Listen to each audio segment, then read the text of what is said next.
Unboxing ng solar light.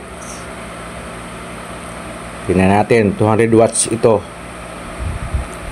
Ito ay hindi na kailangan ng kuryente.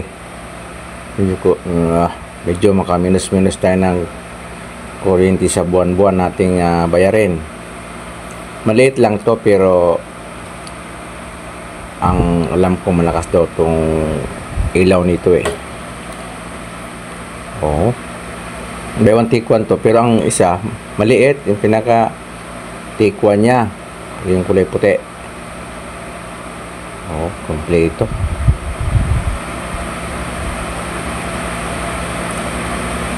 Oh,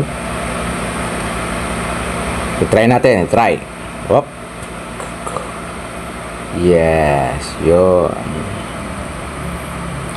Ayan yung panel light. Yun oh. Gracias sa Diyos. Online shopping ito. Nakatipid tayo sa kuryente nito buwan-buwan. Oh. Try natin ang ilaw. Di remote pa to. May kasama ng battery. Saan ka pa? Dito ka na sa solar 200 watts. Pangitaas to eh, para minus gastos ng biling ng buwan-buwan. Yan.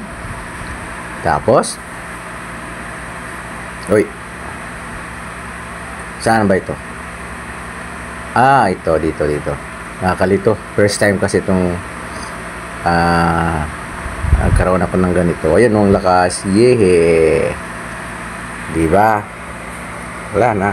Pag na-charge sa araw yan, matik na. Pagdating ng umaga patay.